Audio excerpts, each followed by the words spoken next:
we're back to square one, right? Yep. So, these people that shout fake news should first use the filter Exactly. to see who is spreading the fake news. Just something that popped up in my mind now. There was actually a snippet of where I think it was Twitter was fact checking itself because it put out a statement, and immediately the counter statement that this is not true came up in their own. In their own facts check. Yeah. That's interesting. So they facts check each other. And then, of course, we have the religious world. So what have we got now? We've got the political world. The kings of the world will give their power unto the beast. Then the merchants that no longer sell her wares. Now, Martin, that's a very interesting statement in Revelation chapter 18. Her wares. Now, what are her wares? Are we talking only about products, or are we talking about ideology? Yes, ideology will definitely have to be part of it. So we know that the merchants of the world are associated with her, also with her ideology. And there are some interesting adverts where products are being advertised without advertising the product at all, but merely a morality associated with the organization, right? Yes, that's happened recently with a lot of adverts. Perhaps we can put some of that into a future WhatsApp, right? We can do that. So we also know that the religious world, the children, will associate with her. So you had Kenneth Copeland, and you had Rick Warren, the so-called father of the Protestant world. And you had Panti Philibus Musa, the president of the Lutheran World Federation, and any other religious leader that you can think of in the world of any prominence. They've also been there. Not even only Christian. Exactly. Buddhists, Islam. Now, let us get closer to our current topic, which is COP26. We know that Biden had a meeting with the Pope just prior to COP26. Then he had a meeting with the G20, and then finally they went to COP26, right? God love ya, says CNN Politics. Warm relationship between the world's most powerful Catholics on display as Biden and Pope Francis meet. After, Biden said Francis had told him he was pleased he was a good Catholic and that he should continue receiving communion despite opposition from some conservative American bishops over his support for abortion. Biden's meeting Friday was heavy with symbolism for the nation's second Catholic president, who attends Mass almost every week, making the sign of the cross during his speeches, and displays a photo of Francis in the Oval Office alongside frames of his wife and grandchildren. So, Martin, here we have two people obviously of the same mindset. So are they reflecting the same image? Yes. Spiritually speaking. Definitely. Absolutely, right? Revelation 13 verse 14 says, "And he deceives them that dwell on the earth by means of the miracles which he had power to do in the sight of the beast, saying to them that dwell on the earth that they should make an image to the beast, which had the wound by a sword and did live." So it must have the same mindset. It must admire the first one to such an extent that it wants to incorporate that mindset into its legislation.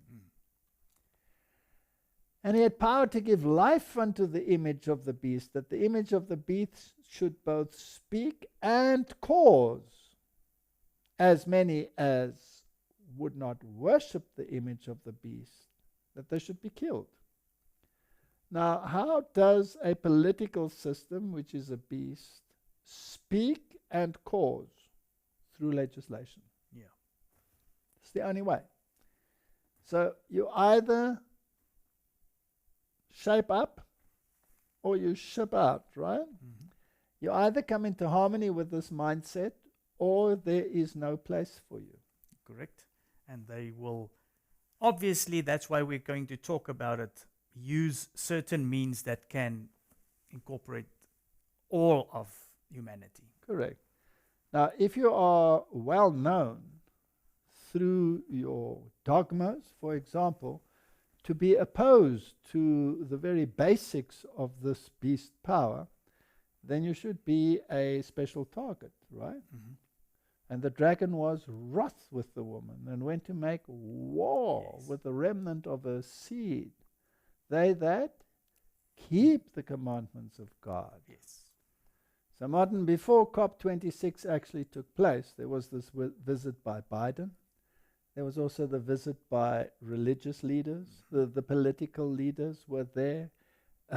It was a very busy time Yes. of preparation. So the Pope didn't actually have to be at COP26 because the work was actually done before, right? So the COP26 was basically a rubber stamp.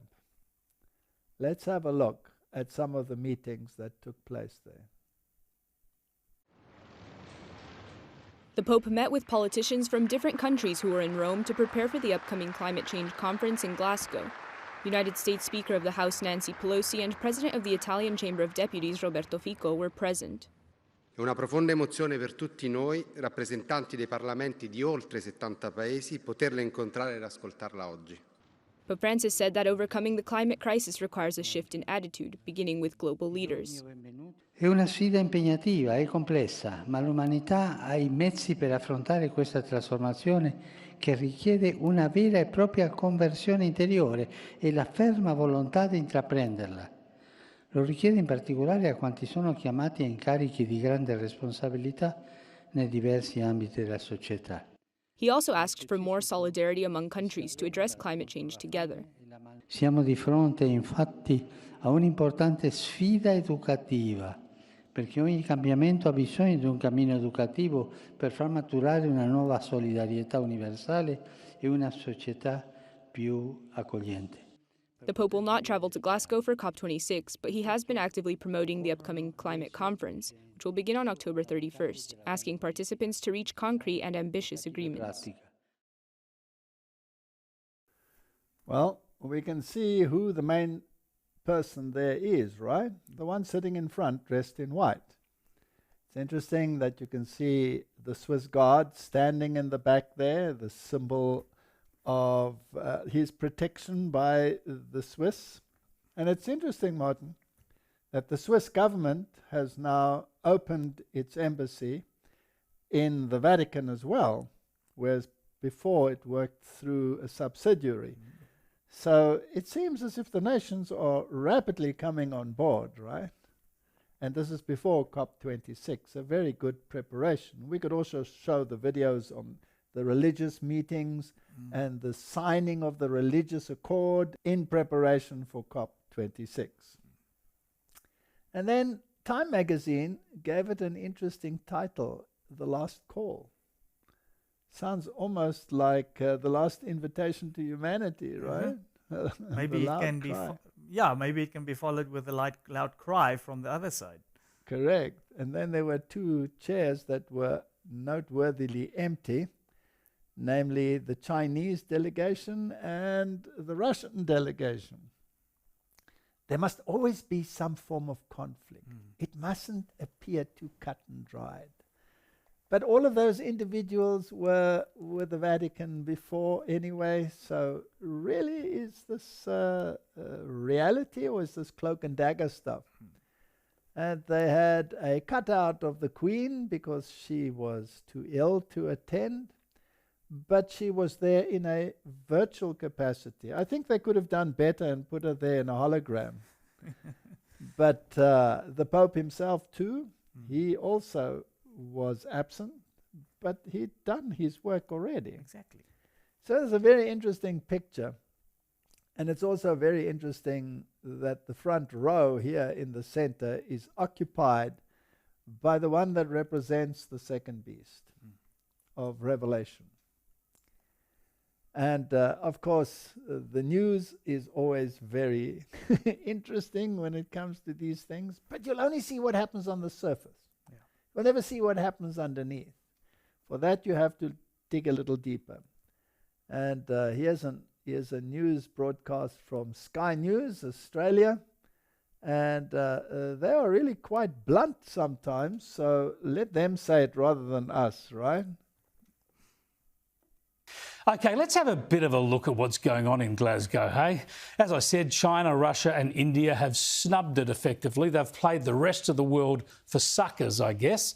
But the conference has started to hear from some leading figures, all going with the same Save the Planet mantra, of course, but all in their different styles.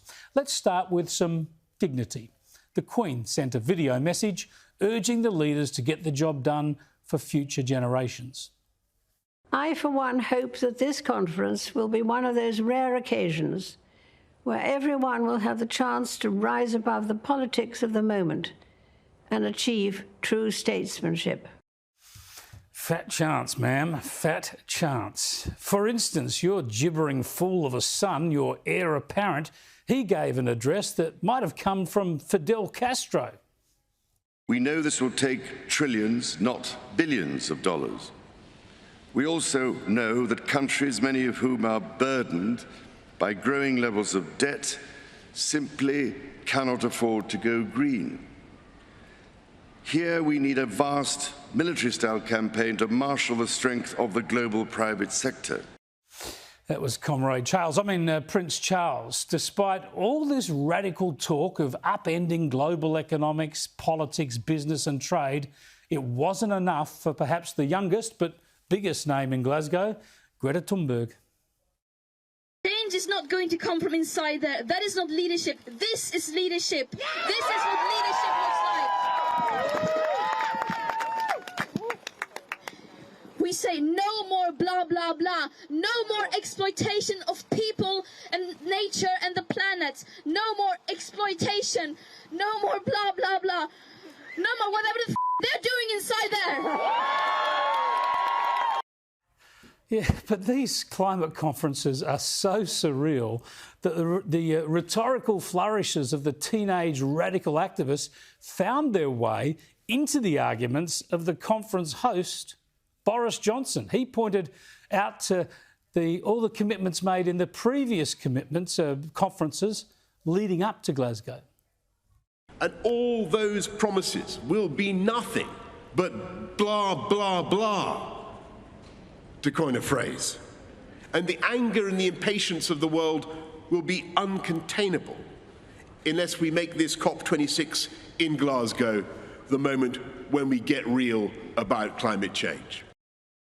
I think they made Vax the word of the year this year. I reckon it might be blah, blah, blah next year. So Glasgow, with its private jets, famous supporters and giant entourages, might generate more emissions than it cuts. And it won't be taken seriously by the extremists that it's trying to placate. So, Martin, let's not get involved in blah, blah, blah. No. What is blah, blah, blah? Blah, blah, blah is what the world is supposed to see.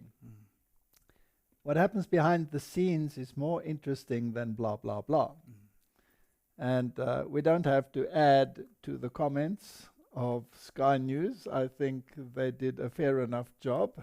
We could add a few more adjectives, but we could also leave it at that. So what really happened over there? Now, there have been ministries that have done an excellent work in exposing some of the things that are happening behind the scenes. So there are people on this planet that are actually aware of what is happening and are filtering things through the Bible and the spirit of prophecy. Yes. And some of the things which are being said are, I think, very relevant. So here is UN Climate Change Conference, UK 2021, and it comes from the 4th of November. And we will look at some of the buzzwords which they use, behind which they hide their intentions, where they work in darkness. And this one says, supporting the conditions for a just transition internationally. This sounds like Klaus Schwab, right? Yeah. we are going to have a just transition. But the word just transition is a buzzword, and you will have to find it in different connotations in order to see what they are saying. Yes, it's almost like build back better. Yes. At some And time. when they all start saying it, and when this mantra is repeated over and over, then it's perhaps time to start digging into what are they actually saying, because it's a code word for something else, right? The Paris Agreement Preamble reflects the close links between climate action, sustainable development, and a just transition. There's the word. With parties to the agreement taking into account the imperative of a just transition of the workplace and the creation of a decent work and quality jobs in accordance with nationally defined development priorities. The International Labour Organization 2015 guidelines for a just transition, that's the how manyth time that we're reading it now, negotiated between governments, employers and their organizations, as well as workers and their trade unions, established a global understanding for the term just transition. They're making a point, are they not? It described it as a process towards an environmentally sustainable economy which needs to be well managed and contribute to the goals of decent work for all. That's another code word. Yes, decent work. Social inclusion and the eradication of poverty. Now, there are many, many things in this statement. And the ILO is the International Labour Organization, and that is directly affiliated with the United Nations. It is the overseeing body, and it also represents, of course, trade unions and workers through the trade union. So it's a grassroots, supposedly, movement. Now, when we go back into the history of trade unions, where did they start? At Rome. In the Vatican. That is where they started. And the early trade unions, they have the nuns working, etc., creating this image and creating this utopia for the worker. Almost a virtual reality. It's a virtual reality. You're right. Okay, so just transition. We need to unpack that and see what it means. And then we ask ourselves, at this COP meeting, what was actually decided that nobody really talks about? And it was this just transition in cooperation with the trade unions of the world, represented by the International Labour Organization of the United Nations. And it was signed by the governments of the United Kingdom, Belgium, Canada, the government of the Kingdom of Denmark, the European Union, the government of the French Republic, the government of the Federal Republic of Germany, Greece, the government of the Italian Republic. So even though the European Union is mentioned there, they mentioned them individually as well, just to make sure. The government of the Netherlands, the government of New Zealand, the government of the Kingdom of Norway, the government of the Republic of Poland, the government of Spain, the government of the Kingdom of Sweden, and the federal government of the United States. All of them there. Now, who was sitting in the front row of that time picture? United States. The United States of America. It will be the key player in terms of the signatory. If we turn to South Africa, here's a statement from the government webpage. And it says, Presidency on International Partnership to support a just transition. Same terminology. To a low-carbon economy and a climate-resilient society. So President Cyril Ramaphosa has today, Tuesday, 2nd November 2021, joined other leaders in announcing a historic partnership with the governments of, and then we have the list again, France, Germany, United Kingdom, United States, as well as European Union, to support a just transition to a low-carbon economy and a climate-resilient society in South Africa. So it's interesting that is followed by this statement here. In preparation for COP26, South Africa submitted a revised nationally determined contribution, which is known as NDC. Basically, Martin, as I understand it, each government commits to certain actions within its sphere. And without this commitment and without this document, you have no place in COP. Correct. And you have to adhere to your NDC. And you had to adhere to the commitment. Now, the South African power industry is heavily based on coal. So, through the political declaration issued today to establish this partnership, partner countries will mobilize an initial 8.5 billion over the next 3 to 5 years through a range of instruments, including grants and concessional finance, to support the implementation of our revised NDC through a just transition to a low carbon and climate resilient economy. So all these nations are on board with their NDCs and their just transition. Correct. And the just transition is part of the labor drive, right?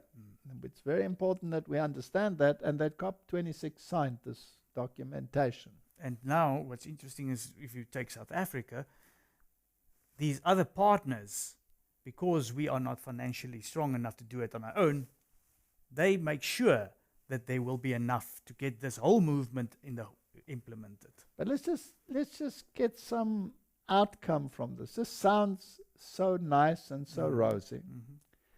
And they've been supplied with $8.5 billion in order to create some of this transition.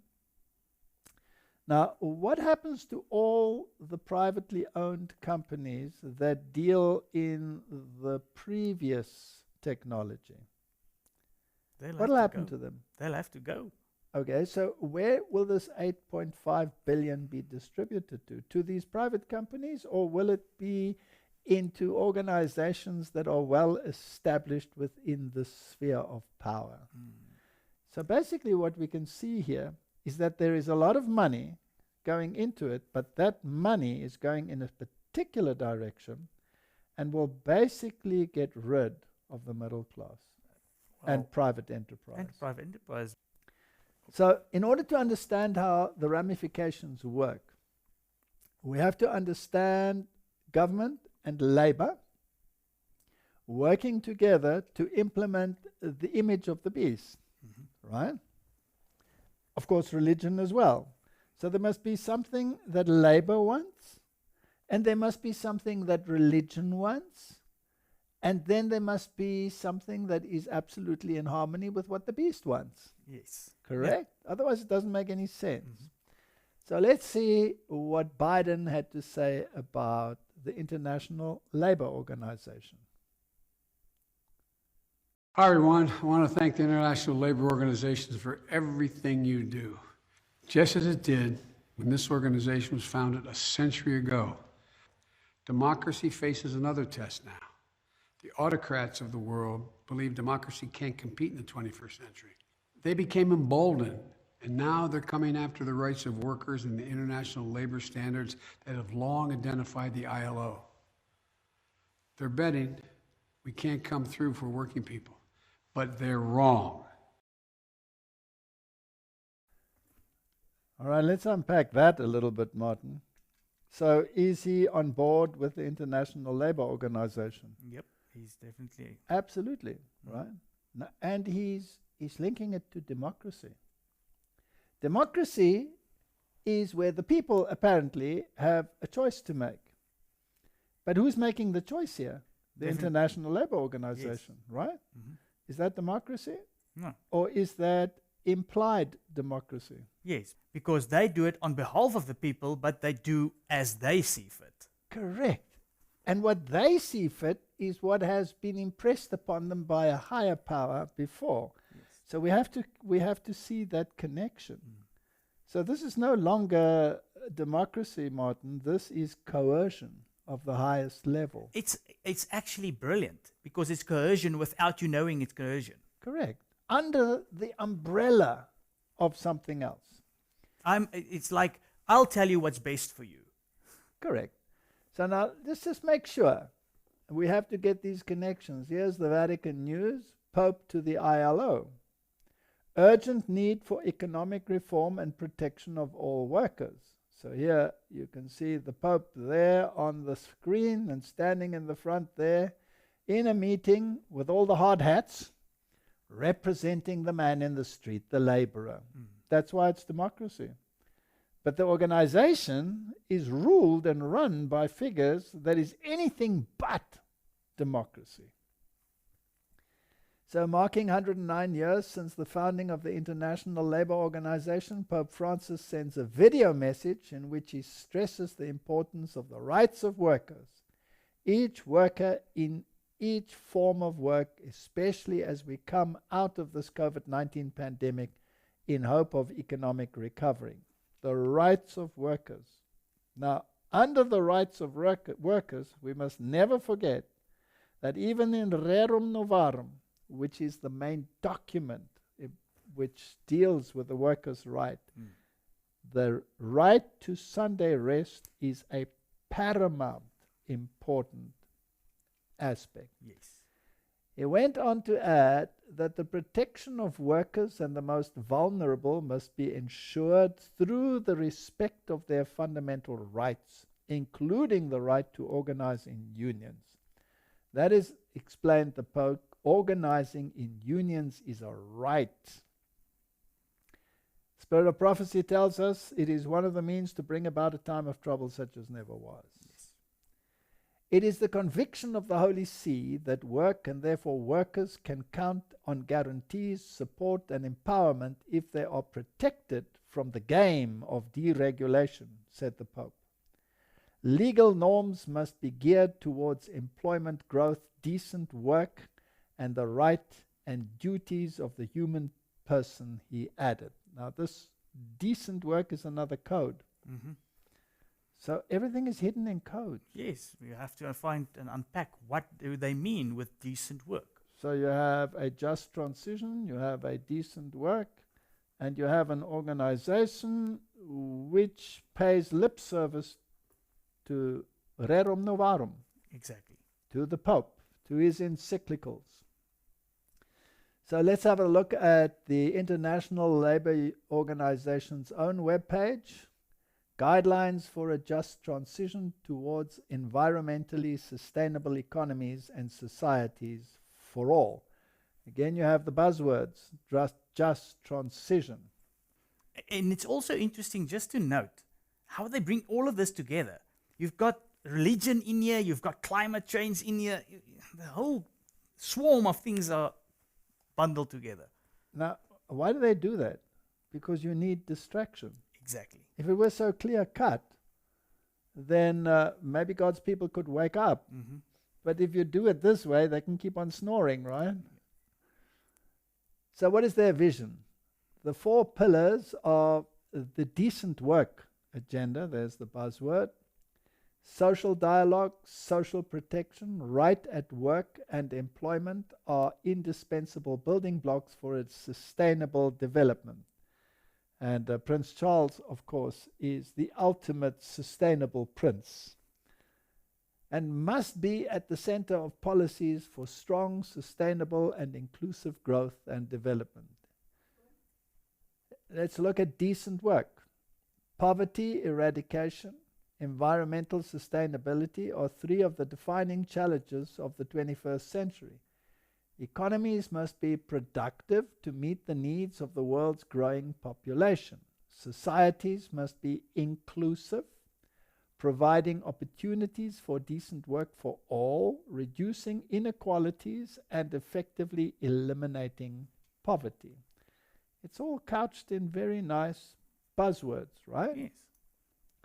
Now, let's have a look at the religious organization. By the way, the ILO, in its documentation, also ensconces Sunday as a workers' right which the state must guarantee. It's exactly what they are doing. And if you're now going to take rerum novarum, it brings it all together, and they're doing actually what the Vatican wants them to do. Correct. So now you have the labor unions wanting Sunday rest. And, when they started this European Sunday Alliance, there were signatories, public signatories to this from all walks of government, all churches, and interestingly, virtually all the labor unions as well. So it shows this decided agreement on this issue by all of these parties.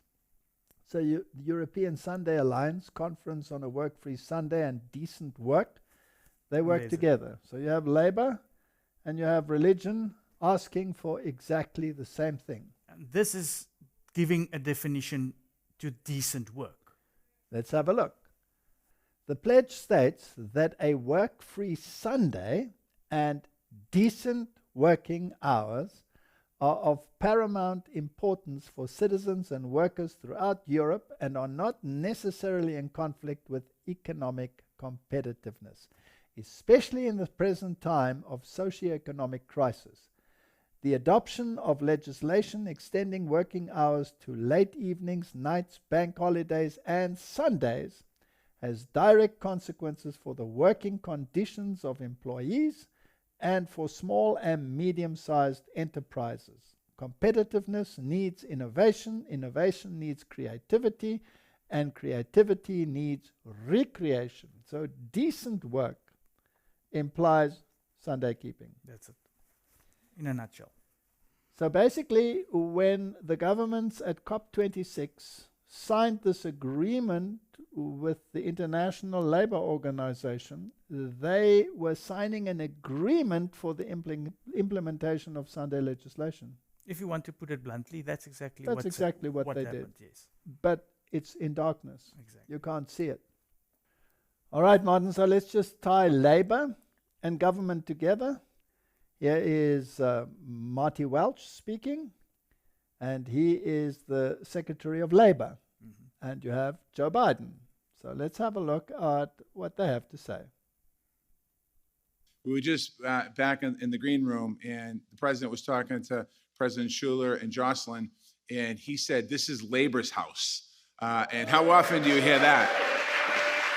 And I want to welcome everyone to the White House, and I really mean that. This is your house. It's not hyperbole. It's a fact. This is your house. I wouldn't be here without you. That's, again, not hyperbole.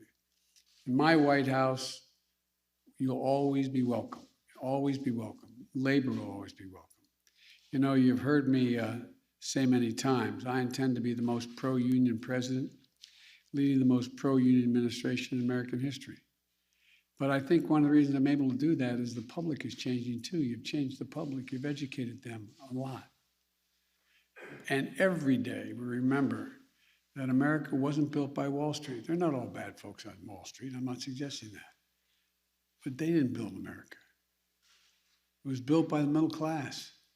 And unions built the middle class. Martin, do you think that what he just said was the truth or the distortion of the truth? I think it's a distortion of the truth. I see. So the labor unions built the middle class. I think the middle class built in spite of the labor unions. Exactly. But leave that as it may be. He also said that the labor unions educated the masses. By sheer force of numbers, by having all the workers in their camp, they have become a formidable voice for the people. But how do you educate the people with a particular mindset, right? You put it back, like we've seen with the international labor law. Correct. Now, whose mindset are they educating the people with? Isn't it the mindset of the very ones that praised them and told them what their marching orders were? Wasn't that the Vatican? So let's have a look at Marty Welch, and how does he fit into the picture? Let's just get some information about this United States Secretary of Labor. He initially dropped out of college. He later took night classes as an adult and received a Bachelor of Arts degree in Social Science from the Woods College of Advancing Studies at Boston College in 2009, and he joined the labor unions local at the age of 21 and served as the union's president until he became the mayor of Boston. In 2015, Welch launched the Climate Ready Boston initiative to prepare Boston for the effects of climate change. Can you see how this all fits together? And of course, Boston College. Can you tell us something about Boston College? It's a Jesuit college. Oh, a Jesuit college. Isn't that strange? It's coincidence, probably. Yes, of course. Conspiracy. Welch served in the leadership of C40 Cities Climate Leadership Group. He is a Roman Catholic, obviously. He speaks Irish. So the plan has come together. All the parties are sitting around the same table. Let's read Great Controversy. And then the great deceiver will persuade men that those who serve God are causing these evils. The class that have provoked the displeasure of heaven will charge all their troubles upon those whose obedience to God's commandments is a perpetual reproof to transgressors. Martin, let's get them off the air. Let's get the social media companies to shadow ban them and then ban them entirely. Yeah. And even do it in the name of God. And do it in the name of God. It will be declared that men are offending God by the violation of the Sunday Sabbath, that this sin has brought calamities which will not cease until Sunday observance shall be strictly enforced, and that those who present the claims of the fourth commandment, thus destroying reverence for Sunday, are troublers of the people, preventing their restoration to divine favor and temporal prosperity. Is the table laid? Yes, for sure. Everybody's ready to eat, right? Thus the accusation urged of old against the servant of God will be repeated, and upon the grounds equally well established. And it came to pass, when Ahab saw Elijah, that Ahab said unto him, Art thou he that troubleth Israel?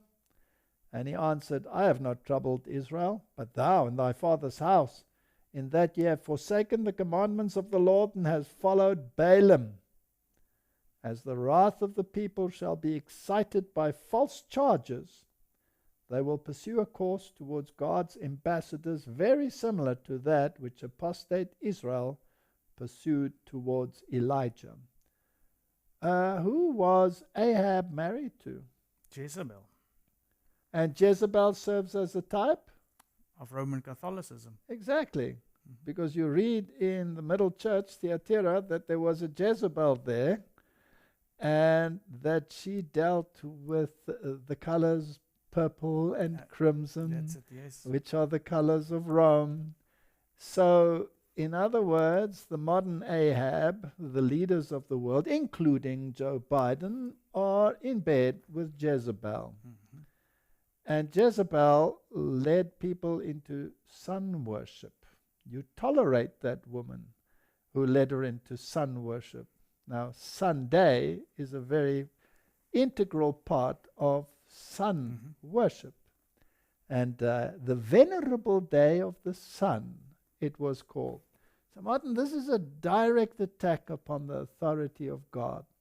And it's taking the real world of God and transforming it into a virtual world of the imagination. And it's done so cleverly that it looks like it's actually in favor of what God would want. It looks like it, but it is the exact antithesis. Well, let's see whether this labor organization, etc., can lead by example. Here's an article in Eddy, the first week of COP26, the 10 biggest stories. It's half time on the 2-week push to move the world towards the 1.5 degrees centigrade ambition of the Paris Agreement, with the negotiations set to continue following a rest day on Sunday, 7th of November. Here, Eddy summarizes all the key developments from the first week of COP26. They're leading by example. They're leading by example. They're telling us in code where they are going. The journal America, the Jesuit Review, Pope Francis' failure to fight climate change will incur God's judgment. We just read about that in the Great Controversy. Correct.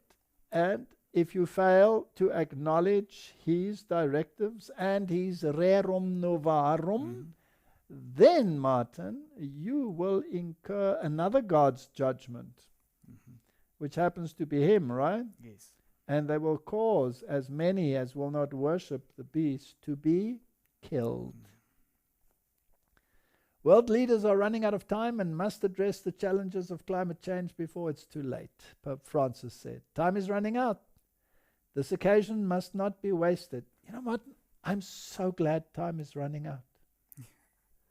I'm so glad he's on a short fuse. Yes. Because this means that the Lord is coming soon, Exactly. right? He's in such a rush, and God's people are sleeping. How do you explain that? Unbelievable.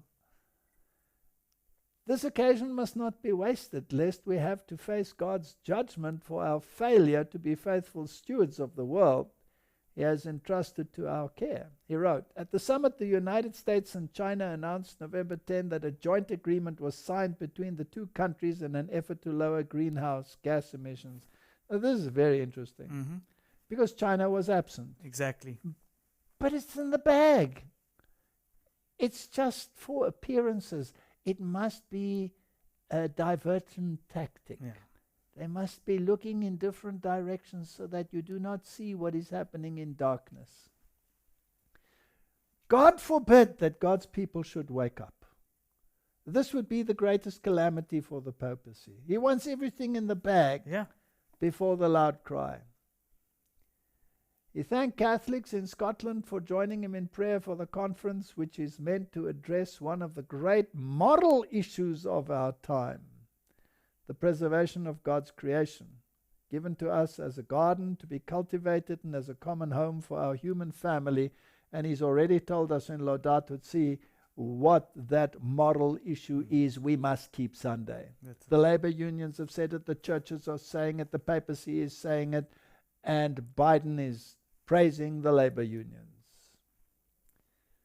The Lutheran World Federation, we've shown this many times, is on board with this Jubilee of the Earth. And what's interesting to me, if we talk to somebody about the Saturday Sabbath of the Lord, they say, oh, but you want to keep a day to get in favor with God.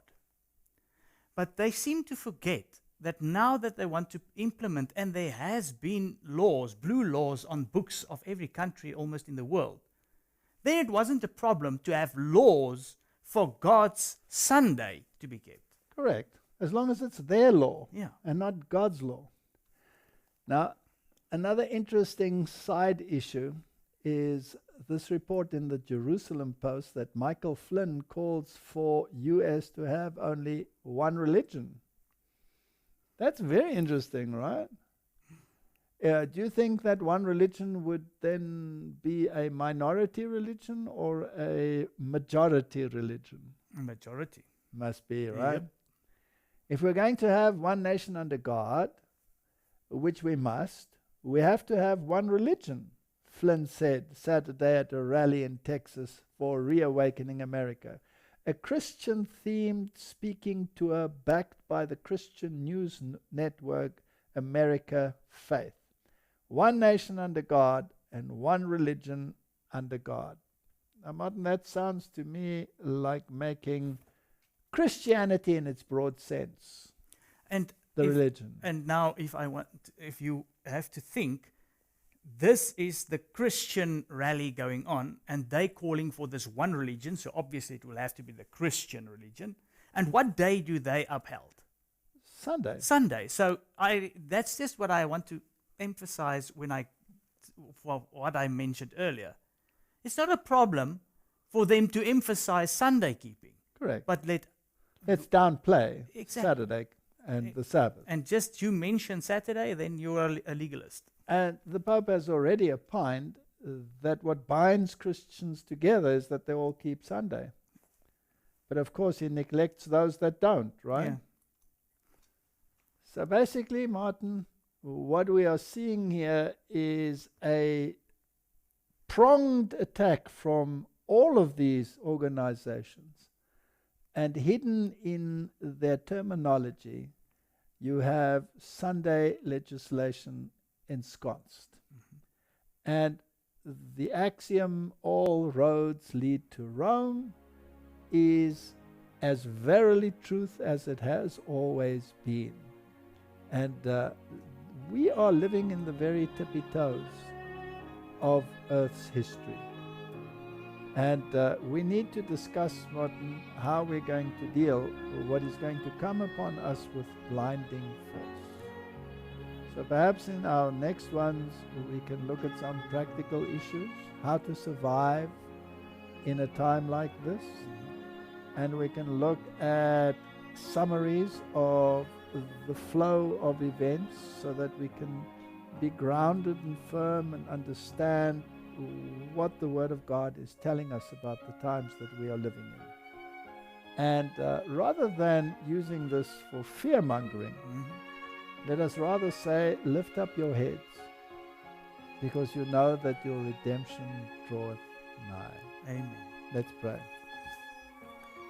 Heavenly Father, this Sunday movement has indeed been making its way in darkness, but it is coming to fruition. And the legal frameworks have been set, and they are international legal frameworks. Give us the wisdom and the understanding which comes through your word to embrace the truth and to stand with it though the heavens fall, is my prayer in Jesus' name. Amen.